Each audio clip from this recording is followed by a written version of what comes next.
Thank you so much to the Naomi Milgram Foundation and to Andrew and to Sam Redstone for their exceptional friendliness and hospitality.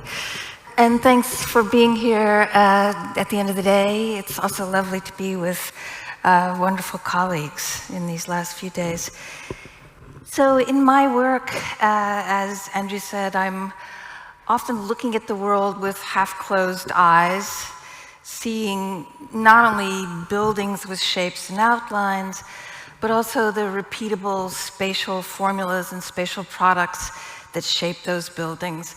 Monocultures like suburbs and malls and resorts and skyscrapers and golf courses and franchises and ports. And now not only buildings, but entire cities have become repeatable spatial products, all mimicking the free trade zone cities like Shenzhen and Dubai that are really the engine rooms of neoliberal labor and environmental abuse. And these are really only the latest, but probably the most treacherous, lethal, and bulletproof surges in the last 500 years of colonizing and capitalizing and globalizing.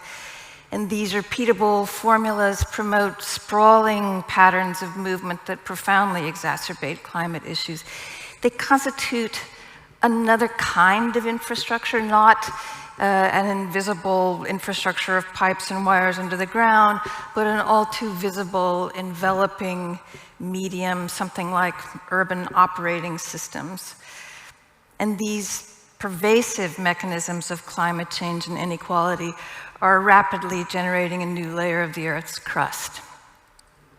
But considering that the most radical changes to the world are being written in the languages of architecture and urbanism, the spatial knowledge of designers might be especially relevant, but designers aren't often trained to work on these large organizations. The profession isn't set up to address them, and despite the ramifying effects of spatial formulas, a broader culture with its anointed digital, econometric, and legal languages doesn't give much authority to spatial practices. A broader culture doesn't really develop a spatial fluency. So how do you get between your hands these spaces that seem out of our hands? How do you hijack these destructive instruments to generate processes for reversing that destruction? So the contemplation is about other ways to register the design imagination, other ways to apply our skills that include but also exceed the profession or professional habits. So the approach prompts a reconception of form making, a reconception of infrastructure like we've seen all day today, and even a reconception of what constitutes innovation. And as it fundamentally disrupts some more general cultural logics of the white, modern Enlightenment thinking, might it also lead away to some paradigm shifts or openings in what often seems like a deadlocked world? One disruption and opening. The approach changes what constitutes form making. Sort of like an oncologist studies not only the tumor, but chemical fluctuations in the surrounding tissues. If you want to get this space between your hands, you're designing not only objects with shapes and outlines, but relationships between objects. Not only things, but protocols for the way things go together. So that often means manipulating the many multipliers that are parts of these landscapes: floors, elevators, cars, parking spaces, mortgages, or the switches that redirect a population of objects.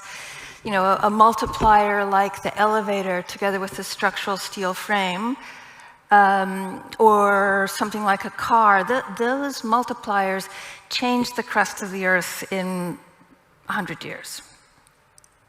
So can these landscapes, with all of their multipliers and contagions, Can you even use them to amplify an antidote or ask them to be a carrier of a counter-contagion that reverses them? So then the object of design would be not only shapes and outlines, but protocols that direct interplay, interdependencies, chemistries, chain reactions. Just as you would adjust a growth medium, can you manage potentials in arrangements? I mean, we've seen that today in the design of housing and community. Another disruption and opening, the approach changes what constitutes innovation. You know, this white, modern Enlightenment mind likes successive rather than coexistent knowledge. You know, the new right answer must kill the old right answer, and more important, the newest technology is the best one. But I think we know that the newest technology is not always the smartest one, and it may quite frequently be dumb.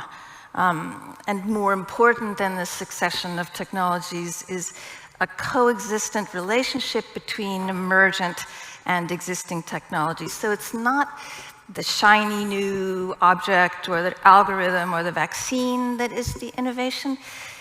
Maybe the innovation is the design of the way things go together in design ecologies, instructions that encourage those mixtures and entanglements. That's what constitutes innovation. So, and it's then the quality or the robustness of that mix that signals sophistication. Another disruption and opening, I think when working in this spatial medium, being right is a really bad idea. You know, the white, modern Enlightenment habits of mind always look for singular evils and singular solutions, for ideational monotheisms, for utopias and monocultures of all sorts. You know, the manifesto must call for the one and only absolute system to be comprehensively replaced by another. But there are no singular monolithic enemies or solutions. You know, it's so much worse than that. There's a spectrum of dangers, from capitalism and fascism and racism and whiteness and sectarian violence and religious intolerance, caste, femicide, xenophobia, sociopathic leadership, countless other means of hoarding authoritarian power while oppressing others and abusing the planet. So it seems like solutions are sort of weak positions. Right answers are kind of mistakes. Nothing works, or no one thing works, and to worry that things will go wrong is to miss the point. Things will always go wrong. You can only try to achieve varying degrees of relief from violence to humans and the environment. And maybe it's better not when you are trying to eliminate all the problems, but when you're seeing how they operate together. Maybe it's not the existence or the content of the problem, but the interplay between problems that's important. Now, how do they leaven and catalyze each other in these design ecologies we were talking about? So then, rather than waiting for proper accumulations of capital to start your work, as Andrew was saying, you can start to work with capital's inevitable failures, things that have fallen off the abstract ledgers of capital and returned to heavy information and physical values. You know, this house that's no longer a trafficked mortgage product, but has returned to dirt and wood and tree. So designing is entangling, designing is making something that shouldn't always work, and that's indeterminate in order to be practical. Every time I write that, some copy editor changes it to determinate in order to be practical, but I really mean indeterminate in order to be practical, so that it can adjust to changing conditions, to moments when it's politically outmaneuvered. Borrowing from Gilbert Ryle, this then is less like knowing that, like knowing the right answer, and more like knowing how to manage a changing set of potentials. Another disruption and opening, focusing on the design of interplay between objects over time, can also bring into focus the latent environmental violence that can be embedded in arrangement, like Johan Galtung's structural violence or Rob Nixon's slow violence. There's the overwhelming environmental violence and damage from powers that want to demolish and poison and subjugate and erase you, not just with a gunshot or a drawn sword, but with fossil fuels and sheltered wealth and monopolies of data and financial abstractions. So focusing on this medium, this space of relationships, as has been discussed all day, seeing how these large organizations have created slow structural environmental violence, I think it fortifies an activist stance in several ways. I mean, for one thing, it gives you that much more reason to fight. Activism is advocating, rioting, marching, looting, blockading, sanctioning, sabotaging, divesting, among many other things. Nothing changes without pressure. And to take on these infrastructures with design tools in this different register is almost saying, you know, two can play at this game. But you can also see more clearly not only an atmospheric climate, but also a political climate that's just as real, that has its own temperament, its fierce binaries and closed loops. You see how political superbugs manipulate that latent temperament with lies and scrambled ideologies. So activism also requires the sneakiness to double-cross them. And space in this capacity, you know, in its capacity to be non-lexical and undeclared, can sometimes work to dull those binaries and reduce violence in a way that's stealthy. And all of this is so very relevant at a moment when culture is reconsidering what's been eclipsed by the last 500 years and what might follow those last 500 years of modern Enlightenment whiteness, capitalizing, colonizing, globalizing. And it's the victims of whiteness that have crafted some of the most potent counter-logics and antidotes that in some ways align with the disruptions of the white Enlightenment mind we were talking about. And these thinkers are often speaking in a spatial language. Space is a stage for modeling another understanding, another kind of knowledge, another way of being human that reduces environmental violence. These are the very networks of mutualism and care and maintenance and kinship that are at the heart of indigenous, anarchist, abolitionist, Black feminist thinking, Ruth Wilson Gilmore, Miriam Makaba, Sylvia Federici, Moten's Undercommons, what J.K. Gibson Graham called community economies. These are also the convivial relations between humans and non-humans that move away from the modern and towards what Arturo Escobar would call a pluriverse, what the Zapatistas call a world where many worlds fit. This is Buen Vivir, an amalgam of anti-capitalist, feminist, indigenous, and environmental approaches. This is the commons that scholars like Peter Linebaugh have chronicled as the prevailing approach to land everywhere, but before European colonizing, even in an Anglo tradition. This is the urban space that is a place to rehearse a re-enchantment of the human that Sylvia Winter and others have so generously contemplated. So for designers in any discipline, can space serve as a medium or a mixing chamber for information of all sorts in partnerships and broad interdisciplinary coalitions? You know, if culture usually rewards the right answer or the moment when things become homogenized and pasteurized and Turing complete, I think we might be suggesting that the moment of innovation is the moment when things get lumpy, when exchanges in physical, live, lumpy temporal space, they're heavier and more opaque and stealthy. They create value in much broader registers than those of the thinner financial abstractions and logistical abstractions of capital and governance that have been the cause of so much automatic harm and environmental violence. So to grapple with these mega infrastructures that are making the world, what are some examples of alternative infrastructures? I mean, we've seen so many wonderful examples today, and I'll just offer a few more that are sisters and cousins to those, only to continue to animate an imagination or rehearse this habit of mind. And I offer them. I put them on the table only to wipe them off again. Nothing works, or no one thing works. But I would argue that at a moment of a great deal of conventional infrastructure building, that each of these unconventional infrastructures we've seen today are as worthy of public investment as those of concrete and conduit. What we've seen today are infrastructures of life.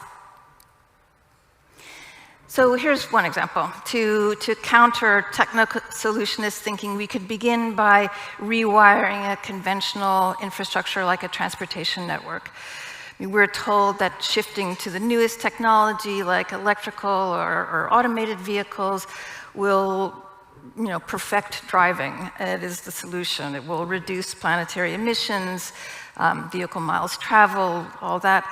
But I would say that, more important than the succession of technologies, this kind of persuasion, the rush to embrace the new technology, more important than that is the mix of technologies.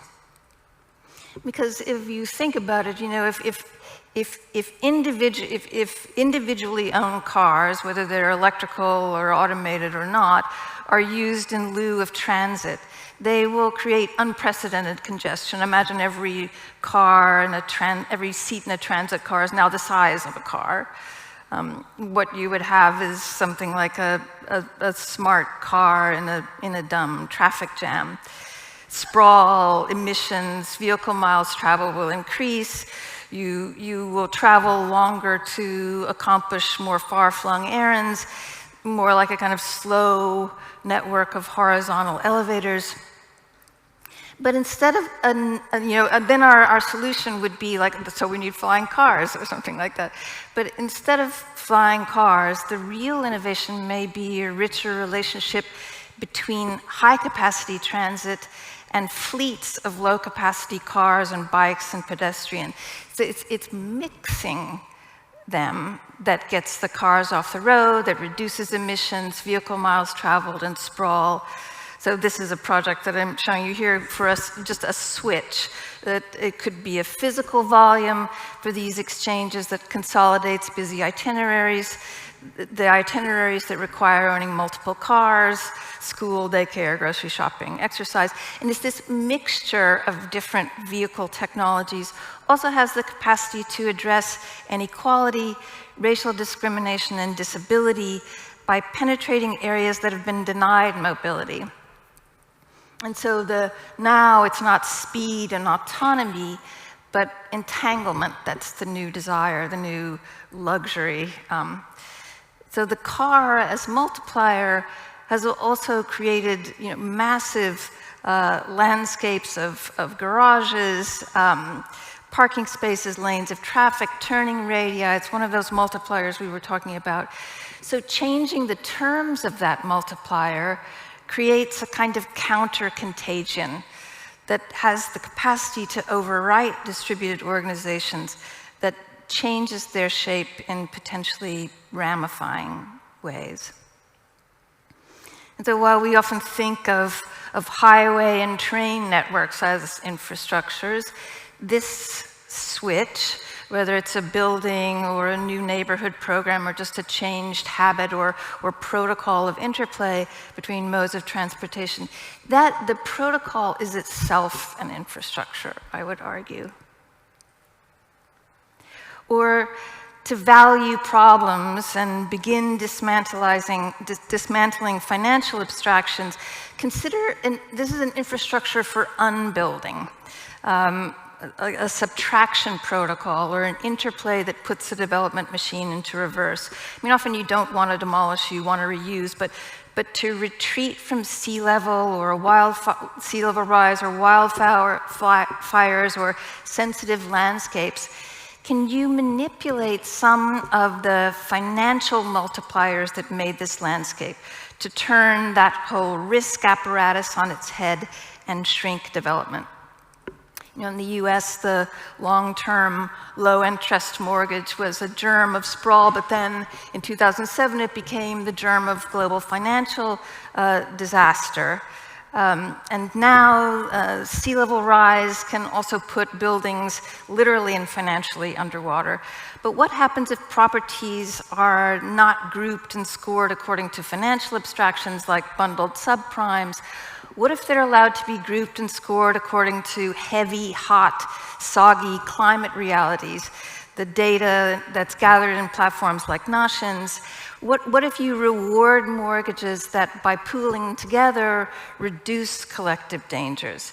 It's incredibly powerful just to change simply what and how things are allowed to group. So if a group of houses that's underwater sells to a city that uses that land for absorbing water, building flood protection, all the members of the group are given a high score that's rewarded with reduced interest or mortgage rates or an additional down payment that over the course of the mortgage is amortized. So and this is much less expensive than the kind of government agency buyouts and relocations we've heard about. So in a sneaky way, your problem just became a resource. Your risk just became something that you use even to counter climate gentrification. Your now valuable problem might even leverage a buyout that leaves the wealthy at the edge to shoulder the risks of flood and wildfires. So this subtraction protocol, this counter-contagion for reducing the flow of sprawl is an infrastructure. I mean, for this one, you're not working with the master's tools, but you're working on them. And it's a dirty business, but it has to be done. You know, climate change won't be addressed just by nice grasses and so on. But simultaneously, to address the dangers faced by those who will never have formal title to their dwelling, and to counter the folly and hubris that humans can own the crust of the earth, what are alternative infrastructures for collectively dwelling on land? I mean, this is what I think has been in the background of all the conversations and all the work we've seen today. Property is one of the durable manifestations of that white modern Enlightenment mind. The same whiteness that goes through all kinds of contortions to portray itself as neutral, portrays the ownership of property as a natural law that should be reflected in legal and social contracts. I mean, in the end, it's just a fantasy world that's concocted by kings and religious leaders and capitalists in a language of geometry and presumed reason. And with a few more psychotic twists, these natural laws can even rationalize the theft of someone else's land and the possession of other human beings. But we've seen it today, alternative ways of holding land with the spatial apparatus of community, like cooperatives, community land trusts, cooperative land readjustment, agrarian trusts. All these things provide relief from and reparations for dispossession, gentrification, and climate catastrophes. So a community land trust that's been mentioned a few times today, it's just an agreement to collect land tracts, take them out of the real estate market, and hold them in common. So now they're not so easily swallowed and digested by that market. The trust is a larger, lumpier, more complicated resource that makes decisions through complex negotiations. And this decommodified shared resource generates interdependent spatial values based on presence and proximity. We just saw it in Carlos's work, entanglement, heavy values that register in ways beyond financial abstractions. So it leads to the question that was being asked at the previous panel. Is the lack of affordable housing about a lack of units, or is it about how land is held? Protected from real estate market that often makes affordable housing impossible, the community doesn't have to wait for the often poor quality housing that is exiled and isolated and reluctantly bestowed. It can decide to densify internally in ways that create value out of arrangement. The community can orchestrate community economies. Anyone can increase and diversify those heavy values just by their care and maintenance of the neighborhood. And without fear of being bought out, these communities are more cohesive and stable. So again, using problems as a resource, even auto-constructed and precarious communities around the world, like Cano Martin Peña in Puerto Rico, or a network of favelas organized by catalytic communities in Rio, or neighborhoods in St. Paul and everywhere around the world are part of a global network of community land trusts now. Or communities can use other cooperative forms of land readjustment that similarly pool land so that it can be rearranged for multiple benefits, mutual benefits. So again, turning what is sometimes perceived to be a problem into an advantage. Sometimes it's better if your land never became an official property. And this came up previously. And while it can be difficult to pool land in the midst of precarity, natural disasters and climate events are organizing the land for us. And these organizations in space do more than replace capital with a superior system. That would be, again, reproducing that same white modern Enlightenment habit of mind.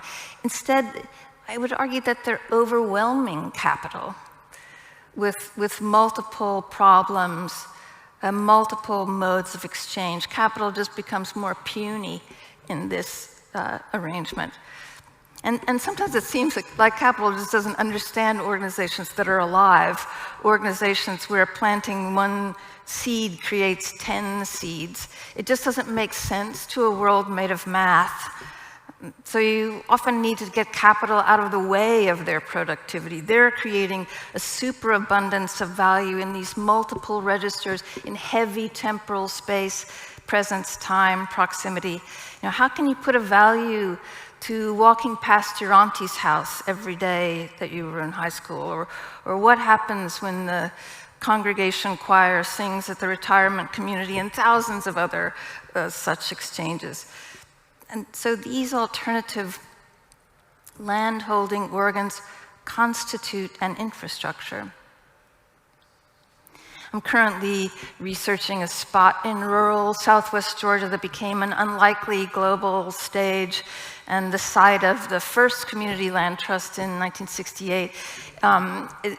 A wave of cooperative experiments moving through the South in the late 60s and 70s found fertile ground in this town called Albany, Georgia. It was a town that W.B. Du Bois called the heart of the Black Belt, but also reflecting solidarity between civil rights, Pan-African, non-aligned, and tricontinental movements. In the exceptional moment of the 1960s and 70s, prominent international activists also linked this area in the US South to decolonizing efforts in the global South just prior to a neoliberal turn, prior to the turn that gave us the free zones I was talking about earlier. But while this example is in the US, I would say it's a planetary site. Albany's like many places that are at once isolated and surrounded by hostility, while also being diasporatic and linked to other allies. Blacks congregated in the Black Belt in the southern US and were preyed upon by surrounding whites.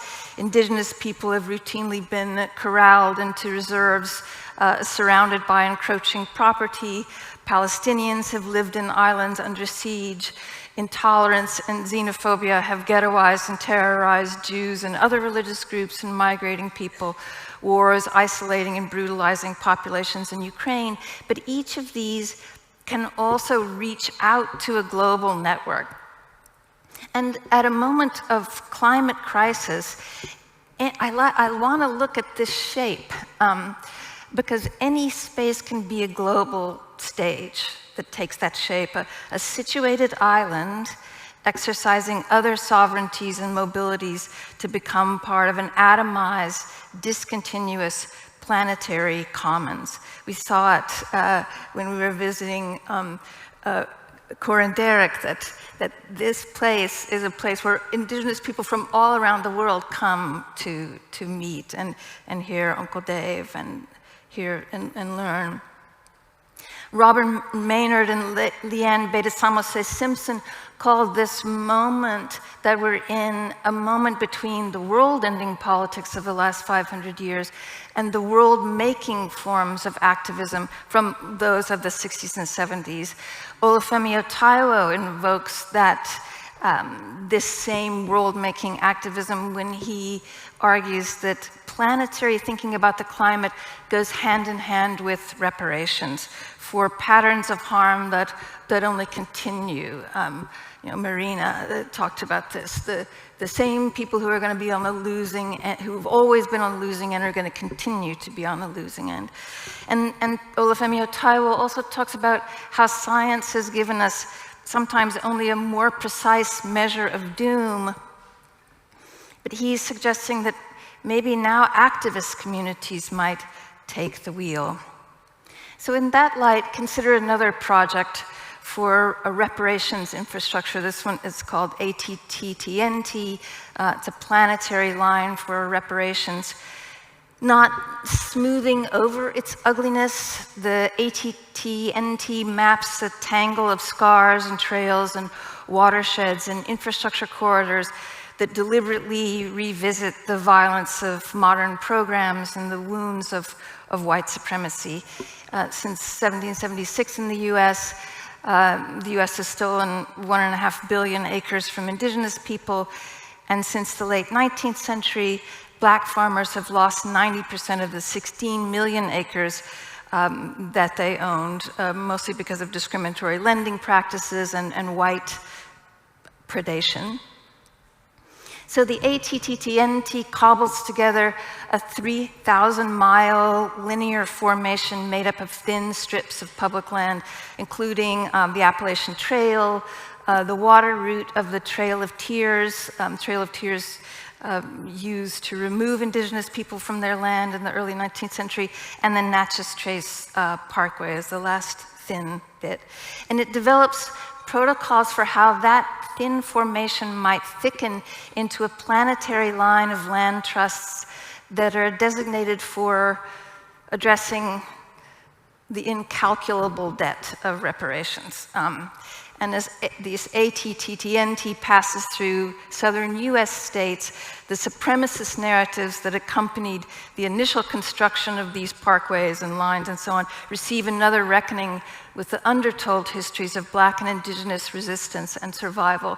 It's a forgotten history, 150 years of persistent, elegant, activist experiments with land, almost always involving the things we've been talking about today: mutual aid societies, cooperatives, agricultural wheels, land trusts, all resilient experiments that were so successful that these were the traditions that Jim Crow was designed to defeat. But this line gives us a chance to bring them forward with another. The ATTNT gathers then indigenous reserves, state and federal parks, wetlands. It recognizes indigenous and Pan-African sovereignties like the former capital of the Cherokee Nation and the capital of the New Republic of Africa. The New Republic of Africa was a proposed Black separatist nation proposed in 1968 that would be composed of 5 southern states. And based on Nyeri's principles of Ujamaa from Tanzania. It recognizes freedmen towns, historic and contemporary Black cooperatives, and also the whole formation of the Appalachian Mountains is like the boreal forest, has been earmarked as part of an effort to save half the planet for wildlife. So finding resources in the failures of capital and governance, TNT also develops protocols for converting to trust land private parcels that are exhausted and bankrupt or over-subsidized or stagnant because of retiring farmers or debt or heirs' property legal conundrums. So this string of land trusts can provide a direct or remote resource. And I would argue that this reparations protocol is an infrastructure. It's part of a discontinuous planetary commons. And the last example I'll show considers another network that takes this sort of situated but atomized shape. Consider a mobility commons. The global infrastructure space that I look at is perfectly streamlined. The global movements of billions of products, tens of millions of tourists and cheap laborers. But at a time when 80 million people in the world are displaced, there's no way to move several million people away from conflict atrocities or facilitate movements related to climate or labor. The extra-state layers of governance, like the NGocracy, offer as their best idea storage in a refugee camp, detention lasting on average 17 years. So this projected platform of many was rehearsing a way of facilitating migration and cooperation through an exchange of needs and problems. No haves and have-nots, only needs and problems that are a resource for exchange. Cities can bargain with their underexploited resources and failures to attract a changing influx of talent and resources, matching their needs with the needs of mobile people to create mutual benefits. It's not pretending that any exchange would not be fraught and dangerous. This isn't a sunny one world sharing app. It's a platform. The platform isn't even really the object of design. It's a heavy information system that aggregates spatial variables and exchanges. And in a sneaky way, the platform is trying to outwit the xenophobia that exists in many places, or leaves it to throw itself against an open door, because it's speaking for those who might say, we don't want your citizenship, or your victimhood, or your structured racism, or your bad jobs. We don't even want to stay in your country. We instead want another kind of cosmopolitan mobility based on more robust networking of exchanges over time. This is a moment when a wetter, hotter world calls for many different kinds of physical know-how. So to work on the planet, this platform welcomes diasporas and distributed knowledge. It's working with those multiple sovereignties. It's the global deployment of manpower, science, and logistics that don't respond to war or enclosure or geometry or national boundaries. It's fighting for another kind of land, the land we've kind of been talking about all day today, the land that's alive and unpredictable and feral, that's flooding and catching fire and seeping up from below and falling down from above and doesn't respond to national boundaries. Sometimes I get very impatient with the small audiences for spatial work, you know, the biennials and all that stuff. But so I like to see the projects that we've seen today, from Carlos and Nashin and Marina and David, that are presented as campaigns, or that are rather than being on the receiving end of policy, are making the templates for laws and governments, going in the other direction. So this switch, this subtraction protocol, this alternative landholding organ, this planetary line for infrastructure, this mobility commons, are all relational infrastructures of community and mutualism. Again, maybe they're as worthy of funding as those of concrete and conduit. And in fact, compared to investments of concrete and conduit, they constitute a prudent public investment because these live organizations redouble any resource that's given to them. They are infrastructures of life. But just one final word about how these infrastructures might be part of an activist stance, how they might offer another opportunity to double-cross political superbugs and foster world-making activism. I mean, for one thing, the superbugs have transferred to themselves tens of trillions of dollars in the last few decades, and in a sneaky way, we could thank them for conveniently identifying a consolidated target of funding for repair and reparations. Reparations is all we're going to do now. So do we have an opportunity to redirect this unfathomable wealth towards spaces that create incalculable value to begin to address an incalculable debt? I mean, it's weak to say there's one way to do activism. That makes it too easy for those superbugs. But what we have on the table here is a dissensus that's stronger when there's a mixture of techniques, when there's the fugitivity and opacity to protect the most vulnerable, and the agility to occasionally starve, the agility and sneakiness to occasionally starve the superbug of the fight they crave, to keep them guessing and disoriented. So if the global is often used in relation to modern dreams of new world orders, if we want to counter that white modern Enlightenment conception with the tip of the hat to Anna Singh, if the global means it tends towards the universal, maybe the planetary tends towards the mutual, the patchy, the situated, the partial, the discontinuous world where inconsistency is our secret weapon, more powerful and stealthy to think of overwhelming dominant systems with multiple organizations on multiple fronts, with multiple species of information and problems. But anyway, nothing works, or no one thing works, and the mixture is all, and to the side of dominant habits, right answers are mistakes, entangled obligations are empowering, histories follow latent aggressions as well as gunshots, responses shouldn't always work, messy is smarter than new, and maybe it's possible to design a ratcheting chain of moves that can worm into and generate leverage against intractable policies. I always say you would have to be too smart to be right, but, and you don't really need a name for this because I would also argue you already in some way know how to do it. Thank you so much for listening.